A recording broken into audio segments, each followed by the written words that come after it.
మరియ ఉంది, దేవదూత కనబడింది.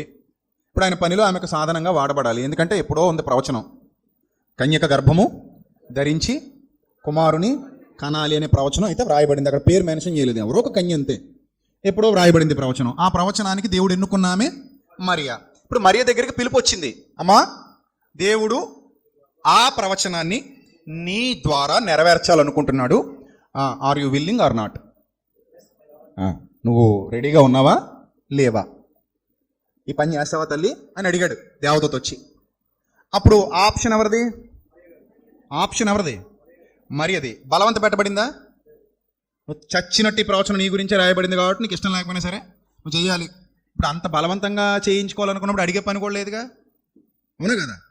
ఇప్పుడు బలవంతంగా ఆమె గర్భంలో ఆయన శిశువును పుట్టించాలి అనుకుంటే అడిగే పని ఉందా అని అడుగుతున్నాను మిమ్మల్ని.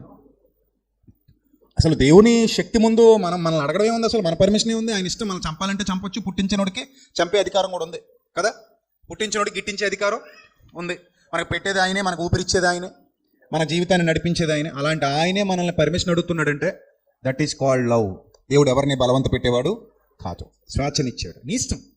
అమ్మా ఇదిగో ప్రవచనం అయితే ఉంది తల్లి, మరి నువ్వు చేస్తావా? నీ ద్వారా నెరవేర్చబడాలి. దేవుడు నిన్ను ఎన్నుకున్నాడు అంటే అప్పుడు ఆమె అంటోంది, నీ దాసురాలను ప్రభువా, నేను నీ దాసురాలను, నువ్వేమనుకుంటే అది నా జీవితంలో జరిగించు. అందుకే నేను పాటలో రాశాను, కన్యక గర్భము ధరించునను మాట ప్రవచనము, ఓ కన్యక దానిని అంగీకరించుట సాహసము. మరి అంతే కదా, సాహసమే కదా? అయ్యో భయంకరమైన సాహసం, ఊళ్ళో పరుగు పోద్ది. ఇదిగో నీ దాసురాలను, నీ మాట చొప్పున నాకు జరుగునుగాక అందామే. That is called love. Maria దేవుణ్ణి ఎంతగానో ప్రేమిస్తుంది. ఆయన పనికి ఒక సాధనంగా వాడబడ్డానికి ముందుకు వచ్చింది. నిజంగా ఆమె సాహసం మామూలు సాహసం కాదు. ఎవరు ఒప్పుకుంటారండి? ఆల్రెడీ ఒక క్రిస్మస్ మెసేజ్లో ఇద్దరు అమ్మాయిలు వేదిక మీదకి పిలిచాను. ఎక్కడ ఏలూరు దగ్గరలో అనుకుంటా, అంతేనా, విజయవాడ దగ్గరలో ఒక పబ్లిక్ మీటింగ్ జరుగుతుంది. వేలాది మంది ప్రజలు వచ్చారు. నేను స్టీవెన్సన్ గారు ఉన్నాం వేదిక మీద. ఇద్దరు అమ్మాయిలు పిలిచాను వేదిక మీదకి. పిలిచి క్యాజువల్గా అడిగా, అమ్మ పెళ్ళయిందా? అవ్వలేదన్నయ్య. చేసుకుంటాం అన్నయ్య. ఎప్పుడు చేసుకుంటారు అంటే సెటిల్ అవ్వాలన్నయ్య, ఇంకా సెటిల్ అయ్యాక చేసుకుంటాం అన్నయ్య. సరే మంచిది. ఇప్పుడు మీకు ఒక మిమ్మల్ని ఒక మాట అడుగుతాను. దేవుడు ఈ రాత్రి ప్రత్యక్షమై, దోత ప్రత్యక్షమై, అమ్మ నీ గర్భంలో నుంచి ఒక శిశువును పుట్టించాలనుకుంటున్నానమ్మా, పెళ్లి కాకుండా నీకు బిడ్డ పుడతారమ్మా, నువ్వు రెడీయా అని అడిగితే ఏమంటారమ్మా అని చెప్పాను. రెడీ అమ్మా, ఆమె నన్ను అన్నాను. బాబోయ్ మేము అన్నయ్య అంటున్నారు. మేము అనలేము. ఏ అంటే కష్టం అన్నయ్య, అలాంటివి ఒప్పుకోవడం కష్టం. ఎందుకంటే చాలా మందితో మాట్లాడాలి. ఎప్పటికీ పడుతుందండి మరియా, ఎప్పటికీ ఆనాడు ఆమె ఒప్పుకున్న దానికి ఇప్పటికీ 2000 సంవత్సరాలు అయిపోయినా కూడా కొంతమంది నీచులు సినిమాలు తీశారు. ది డావిన్సీ కోడ్ అనే మూవీ వచ్చింది. ఎప్పటికీ చాలా మంది పిచ్చి కోతలు కూస్తూనే ఉన్నారు, పిచ్చరాతలు రాస్తూనే ఉన్నారు. రోమా సైనికుడితో పోయి బిడ్డను కన్నదని ఒక నీచుడు రాస్తాడు. దైవ భయం ఉండదు వాడికి. నిన్నగాక మొన్న పుట్టాడు, 2000 సంవత్సరాల కిందట ఏం జరిగిందో వాడికి తెలియదు. లేఖనాల్లో ఏముందో అర్థం చేసుకోడు. మరియ గురించి తప్పుడు రాతలు రాస్తాడు, తప్పుడు సినిమాలు తీశారు. ఇప్పటికీ తీస్తూనే ఉన్నారు, కూస్తూనే ఉన్నారు. పరిశుద్ధాత్మ వలన గర్భవతి అయిందంటే పరిశుద్ధాత్మ నోటికొచ్చినట్టు మాట్లాడారు. ఇలాంటివి నా నోటితో చెప్పకూడదు కూడా. వాళ్ళ ఫలితం పొందుకొందురుగాక. త్వరలో వాళ్ళ ఫలితం పొందుకుంటారు. ఎందుకంటే దేవుని ఆత్మకు విరోధంగా మాట్లాడితే ఈ యుగమందు, రాబో యుగమందు పాపక్షమాపణ ఉండదు. సో ఇంత నీచంగా, ఇంత హేళనగా మరియ గురించి మాట్లాడుతున్న మూర్ఖులు, నీచులు, వాళ్ళ క్రింద ఎంత నలుపు ఉందో వాళ్ళు చూడరు. అవన్నీ వాళ్ళకి పవిత్రంగా కనబడతాయి. ఆ పాపిష్టి పనులు, ఆ నీచమైన పనులు, ఆ దరిద్రపు పనులు కూడా వాళ్ళకి పవిత్రంగా కనబడతాయి. మరియ గురించి మాట్లాడేటప్పుడు మాత్రం చాలా హేళనగా, నీతి మాలిన మాటలు మాట్లాడతారు. ఆమె పవిత్రురాలు. ఎక్కడ కూడా ఆమె తప్పుడు పనులు చేసినట్టుగా గ్రంథం చెప్పలా. ఎక్కడ పాపిష్టి పనులు చేసినట్టుగా గ్రంథం చెప్పలా. ఆమె భర్త అనుమానిస్తే ఆ భర్తకు కూడా దేవుడు వచ్చి చెప్పాడు, దూత వచ్చి చెప్పింది, నీ భార్యను అనుమానించుకో, ఆమె పవిత్రురాలు, పరిశుద్ధురాలు. దేవుడు ఆమెను ఒక సాధనంగా ఎన్నుకున్నాడు. ఆయన ఆత్మరూపైన దేవుడు శరీరధారిగా ఈ లోకానికి తన కుమారుణ్ణి పంపిస్తున్నాడు. ఆమె గర్భం గుండా శిశువు ఈ లోకానికి వస్తాడు. ఇది దేవుని వలన జరిగిన కార్యమే తప్ప నువ్వు అనుకుంటున్నట్టుగా చెడ్డ కార్యం కాదు, లోక సంబంధమైన కార్యం కాదు అని చెప్పగానే ఆమెను ఏలుకున్నాడు, తీసుకున్నాడు. బిడ్డ పుట్టేంత వరకు ఆమెను ఎరుగకుండెను అని గ్రంథంలో రాయబడింది. అంటే ఇన్ని నిందలు, అవమానాలు భరించాలని తెలిసి కూడా ఆమె ఒప్పుకుంది అంటే అది కదా ప్రేమ అంటే. అది కదా ప్రేమ అంటే. అది ప్రేమ అంటే. నాకు ఎన్ని నిందలు వచ్చినా పర్లేదు, నాకు ఎన్ని అవమానాలు వచ్చినా పర్లేదు, ఇదిగో నీ దాసురాలను, నీ చిత్తం నా బ్రతుకులో నెరవేరును గాక. అంతే, దాని అర్థం అదే. ఇదిగో నీ దాసురాలను, నీ చిత్తం నా దేవా, నీ చిత్తం నా బ్రతుకులో నెరవేరును గాక. ఎవరు ఒప్పుకుంటారండి? ఏ అమ్మాయి ఒప్పుకుంటుందండి ఇన్ని భరించాలంటే? జీవితకాలం అంతా నిందమొయ్యాలి. ఆ పుట్టిన బిడ్డ నీ బిడ్డ కాదు, పుట్టిన బిడ్డ నీకు ఎలా పుట్టాడో తెలీదు అనే మాటలు మామూలుగా ఉంటాయేంటి? ఈ రోజుల్లోనే ఇంత హైటెక్ యుగంలోనే చిన్న చిన్న చిన్న విషయాలకే బతకనివ్వట్లేదు సూటిపొడి మాటలతో మనుషుల్ని, ఈ హైటెక్ యుగంలో. మరి 2000 సంవత్సరాల కిందట పూర్వకాలంలో ఆ పల్లెటూళ్ళలో పరిస్థితులు ఎలా ఉండుంటాయో ఒకసారి మీరు అంచనా వేయొచ్చు కదా. అలాంటి పరిస్థితులను ఎదుర్కొనేది యూదుల్లో. తప్పు జరిగితే రాళ్లతో కొట్టి చంపేస్తారు. అలాంటి ధర్మశాస్త్రం ఉంది అక్కడ, కఠిన చట్టాలు ఉన్నాయి. అలాంటి పరిస్థితుల్లో ఆమె సిద్ధపడి ఒప్పుకొని ప్రభుకు జన్మనిచ్చిందంటే ఆమె గొప్పతనాన్ని మనం వర్ణించడానికి మన జీవితం సరిపోదు. అది రియల్ లవ్, అది నిజమైన ప్రేమ. అది కాబట్టి ప్రియమైన దేవుని ప్రజలారా గుర్తుపెట్టుకోండి, యేసు ప్రభువుని అంతగా ప్రేమిస్తే భక్తులు చేసినటువంటి అలాంటి త్యాగాలు, ఆ సాహసాలు మన జీవితాల్లో కూడా కనబడాలి. అర్థమైందా? ఒక మరియను గుర్తు చేసుకుంటుంటేనే అమ్మో ఎంత గొప్ప స్త్రీమూర్తి ఆవిడ అనిపిస్తుంది. నిజమే, ఆవిడ చాలా గొప్ప స్త్రీమూర్తి. కన్యగా ఉన్నప్పుడు ఆమె తీసుకున్న నిర్ణయం సామాన్యమైనది కాదు. దేవుని కొరకు నేను బ్రతకాలి, దేవుని చిత్తాన్ని నెరవేర్చాలి, ఆయన నా జీవితంలో ఆయన ఏం కోరుకుంటే అది నేను చేయాలి అనే సంపూర్ణ విధేయత కనపరిచింది. అది దేవుణ్ణి ప్రేమించడం అంటే. కేవలం స్తుతులు స్తోత్రాలు సరిపో. అలా ఎంతమంది ఉన్నారో భక్తులు, ఎంతమంది ఉన్నారో. బాప్తిస్మిచ్చి యోహాను, నువ్వు అడవుల్లో ఉండాలి, అందరు తిన్న భోజనం నువ్వు తినకూడదు, అందరు తిని బట్టలు నువ్వు కట్టకూడదు, నువ్వు అడవుల్లో బతకాలి, దేవుని కోసం పని చేయాలి, ఆయన కోసం ప్రవక్తగా మార్గం సరళం చేయాలి. ఉన్నాడు అలాగే, కష్టపడ్డాడు అలాగే, శ్రమపడ్డాడు అలాగే. భక్తులందరూ అలాగే ఉన్నారు. మరి మనం భక్తులు అని చెప్పుకుంటూ మనకు నచ్చినట్టుగా బతికితే అది నిజమైన భక్తి కాదు. ప్రియమైన దేవుని ప్రజలారా, దేవుణ్ణి నిన్నుకున్నాడు. లోకంలో చాలామంది ఉన్నారు, వాళ్ళందరూ అలా రోడ్ల మీద పోతా ఉంటారు తప్ప సత్యానికి దగ్గర ఎవరు. కానీ నువ్వు ఒక్కదానివి వచ్చి ఇక్కడ కూర్చొని దేవుని మాటలు వింటున్నావు అంటే దాని అర్థం ఏంటి? నువ్వు లోకంలో కలిసిపోలేవా? పోవచ్చు, కానీ నువ్వు పోలే. ఎందుకు పోలే? దేవుని యందు నీకు భయం ఉంది, భక్తి ఉంది, ప్రేమ ఉంది. దాన్ని ఇనుమడింపజేసుకోండి. నిజంగా దేవుని పట్ల ప్రేమ కలిగి ఉండండి. ఆయన నిన్ను ఏ విషయంలో విడువడు, ఎడబాయుడు. నీ కుటుంబాన్ని విడువడు, ఎడబాయుడు. నేను మరలా చెప్తున్నాను, ఆయన యందు విశ్వాసం ఉంచువారు, ఆయనను నమ్మి ఆయన కొరకు బ్రతుకుతున్న వారు విడువబడుట ఎప్పుడూ జరగలేదు. ఆయన యందు విశ్వాసం ఉంచిన వారిని దేవుడు ఎన్నడూ విడువడు, ఎడబాయుడు. ఆయన కృప, ఆయన కనికరం మీ మీద ఎల్లప్పుడూ ఉంటుంది. సింహపు పిల్లలు లేమి గలవై ఆకలి కొంటాయేమో కానీ దేవుని యందు భయభక్తులు కలిగి నిలిచిన వారి కుటుంబం విడువబడుట, భిక్షమెత్తుట. నేను ముసలివాడనే ఉంటుని అయినను నీతిమంతులు విడువబడుట కానీ వారి సంతానం భిక్షమెత్తుట కానీ నేను ఎప్పుడు చూడలేదన్నాడు 37వ కీర్తనలో. నేను ఎప్పుడు చూడలేదు. నీతిమంతులు విడువబడటం కానీ వారి సంతానం భిక్షమెత్తడం కానీ.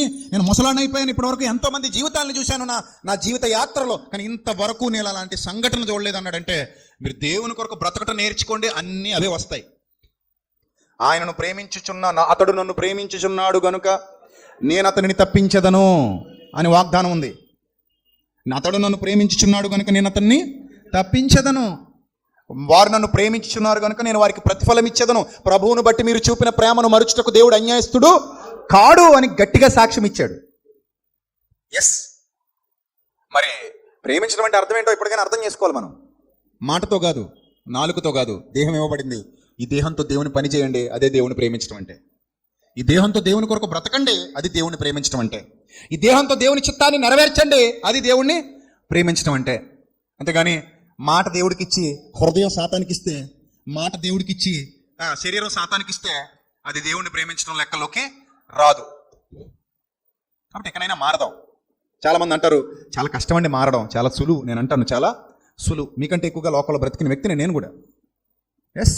నాకు తెలుసు లోకం ఎలా ఉంటుందో, లోకాస్తులు ఎలా ఉంటాయో, లోక సంబంధమైన ఆలోచనలు ఎలా ఉంటాయో తెలుసు, దుష్ట సాంగత్యం ఎలా ఉంటుందో కూడా తెలుసు. కానీ వాటన్నిటిలో నుండి పౌలు భక్తుడు బయటికి రాలేదా? పూర్వ హింసకుణ్ణి, దోషకుణ్ణి, హానికరుణ్ణి, అలాంటి ప్రధాన పాపినైన నన్ను దేవుడు ఎన్నుకున్నాడు, ఇప్పుడు ఇక్కడ దాకా తీసుకొచ్చాడు, మీ మధ్యలో నిలబెట్టాడని పౌలు సాక్ష్యం ఇవ్వలేదా? యవనస్తులు చెప్పండి, ఇవ్వలేదా? ఇచ్చాడుగా. మరి మనం ఏమైనా పౌలు కంటే మించిపోయామా?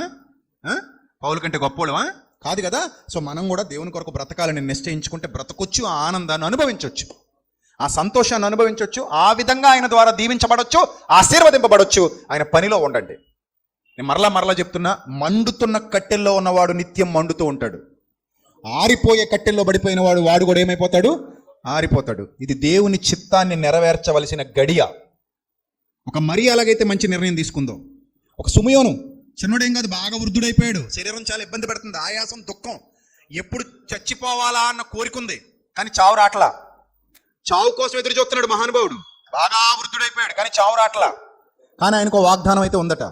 ఆ వాగ్దానం ఏంటంటే, నువ్వు మెస్సియాని చూడకుండా చచ్చిపోవు, నువ్వు ఎప్పుడు చచ్చిపోయినా మెస్సియాని చూసే చచ్చిపోతావు అని వాగ్దానం ఉంది. చాలా మంది పిల్లలు వస్తున్నారు, దేవుని స్వరం వినబడట్లేదు, ఈయనకి చావు రావట్లేదు. వయసు చూస్తే మీద పడిపోయింది. మీరు బాగా గుర్తుపెట్టుకోండి, ఇప్పుడు చావు అంటే అందరికీ భయం. కానీ వన్ ఫైన్ డే మనం దేన్ని కోరుకుంటాం తెలుసా? చావును కోరుకుంటాం. ఎప్పుడు? నీ చెయ్యి నీ నోటి దాకా వెళ్ళటానికి మొరాయిస్తున్నప్పుడు, నీ చెయ్యి కంచం దగ్గర నుంచి నీ నోటి దాకా వెళ్ళడానికే మొరాయిస్తున్నప్పుడు, నీ కాలు నిన్ను బాత్రూమ్ దాకా తీసుకెళ్ళటానికి ఇబ్బంది పెడుతున్నప్పుడు, పడుకుందామని మంచి మంచం మీద తలవాల్చిన నిద్ర నీ దరి చేరనప్పుడు, ఒకవేళ ఏదైనా దొరికిందని తిందాం అనుకున్నా అది నీలో అరిగి చావనప్పుడు, కళ్ళు కనబడనప్పుడు, చేతులు వణుకుతున్నప్పుడు, పక్క నుంచి నిరాశ నిస్పృహలు అలుముకుంటున్నప్పుడు, నా అనుకున్న వాళ్ళే నిన్ను చేదరించుకుంటున్నప్పుడు, అసహించుకుంటున్నప్పుడు, మంచం మీదే ఈ జీవితం అంతా ఇక గడపాలి అనే చేదు నిజం జీర్ణం కానప్పుడు, అప్పుడు అనిపిస్తుంది, తండ్రి ఇక చాలు, నీ చిత్తమైతే నన్ను తీసేసుకో అని ప్రార్థించే రోజులు వస్తాయి. అందుకే అన్నాడు, అధిక బలమున్న ఎడల 80 సంవత్సరములు అయినను వాటి వైభవం ఆయాసమే దుఃఖమే. చాలామంది ఉంటారు అలాంటి ముసలాలు, ఇంతమందిని చూశాను. మంచాల మీద ఉంటారు, ప్రార్థన చేయమంటారు, బాబు దేవుడు తీసుకుపోయేలా ప్రార్థన చేయ బాబు అని అడిగింది నన్ను ఒక ఆవిడ. నాకు కన్నీళ్ళు వచ్చాయి, అయ్యో పాపం మా అమ్మగారు ఎలా అడుగుతున్నారు. నిజమే అడిగింది ఒక ఆవిడ, బాబు నాయన దేవుడు నన్ను తొందరగా తీసుకెళ్ళిపోవాలి బాబు ఆయన సన్నిధికి, మీ చేతులు పట్టుకుని అడుగుతున్నాను బాబు, అలా ప్రార్థన చేయి బాబు నా కోసం, స్వస్థపరచమని అడగట్లేదు ఆవిడ. ఇంకేం స్వస్థత, ఏం కావాలి? ఇంక స్వస్థత పడితే మాత్రం ఆ వయసులో స్వస్థత ఏంటండి? 85 ఏళ్ళు 90 ఏళ్ళు వచ్చేసాక స్వస్థతలు కాదు, ఇంకా ఆ టైంలో కావాల్సింది ఏం కావాలి? బాబు ఇదిగో మీ చేతులు పట్టుకు అడుగుతున్నాను, దేవుడు నన్ను తీసుకెళ్ళిపోవాలి నాయన, నువ్వు దేవుని సేవకుడు కదా, నా పక్షాన ప్రార్థన చేయను ఆయన అని అడిగి ఆ స్వరం విన్నప్పుడు నాకు వెంటనే రీలు పడింది. ఏదో ఒక రోజు ఇలాగే నేను కూడా ఉంటాను కదా, ఉంటాను ఏదో ఒక రోజు ఇలాగే ఉంటాను. అప్పుడు నా పలుకుబడి చెల్లదు, ఎందుకంటే పవర్ లేదు మన దగ్గర. ఎప్పుడైనా పవర్ ఉంటేనే విలువ, పవర్ పోతే విలువ ఉండదు, ఎవరికి ఉండదు, రాజకీయ నాయకులకి ఉండదు. అందుకే పవర్ కోసం కొట్టు చెప్తారు. కుర్చీ దిగితే కుక్క కూడా అవసరం చూడదు. అందుకే ఎప్పుడు దేని మీద ఉండాలనుకుంటారు? అమ్మో ఏం పోయినా పర్లేదు, చివరికి ప్రాణం పోయినా పర్లేదు, కానీ పోయే ప్రాణం కూడా కుర్చీ మీద పోవాలనుకుంటారు. పదవి పోతే విలువ ఉండదు, అలాగే పవర్ పోయినా విలువ ఉండదు. కొన్నాళ్ళకి మనకి పవర్ పోద్ది, వీక్ అవుతున్నాం ఆల్రెడీ తెలిసిపోతుంది. మీకు చెప్తుంది మీ బాడీ, చెప్తుందా? పవర్ తగ్గుతుందా తగ్గట్లేదా? చెప్పండి. ఛార్జింగ్ తగ్గుతుందా? ఛార్జింగ్ తగ్గుతుందనడానికి సంకేతాలే తెల్ల జుట్టు రావడం, నల్ల జుట్టు పోవడం. అయినా రంగేసి కప్పుతాం. ఎన్నాళ్ళు కప్పుతాం? కొన్నాళ్ళే కప్పుకో, లోపల సరే రంగేసి కప్పినా బొగ్గలకి ఏం రంగేస్తావు? మెత్తగా అయిపోయి మడతలాడుతుంటాయి. ఈ మడతలు సరిచేద్దామని ఇస్త్రీ పెట్టేడతావా ఏంది? నువ్వు ఇస్త్రీ పెట్టేటినా నలిగిపోయిన చొక్కాకి ముడతలు పోతాయేమో, కానీ ఒంటి మీద ముడతలు పోవు. అయ్యో చేస్తున్నారట ఆపరేషన్, ఎలా లాగిపెట్టి కుట్లు వేస్తున్నారట. ఇక్కడ వచ్చినాయి అడ్వాన్స్ టెక్నాలజీస్ వచ్చినాయి, కానీ కొంతకాలమే. ఇప్పుడు ఎంత లాగుతాం, లాగే కొలది సాగుద్ది. అది నువ్వు లాగి కుట్లు వేయించుకున్న కొలది మళ్ళీ అది ఏమవుతుంటుంది? సాగుతూ ఉంటుంది. ఇంకా మెయింటైన్ చేసి కొన్నాళ్ళకి ఏమనిపిస్తుంది అంటే, వచ్చి ఏదో జీవితం అనిపిస్తుంది. ఇంతకీ నేను ఇంత కష్టపడేది ఎందుకు, ఈ చుట్టూ చూసే వాళ్ళని మెప్పించడానికి కదా అనిపిస్తుంది. ఆ తర్వాత ఇంక సిరాకు వచ్చి వదిలేస్తాం.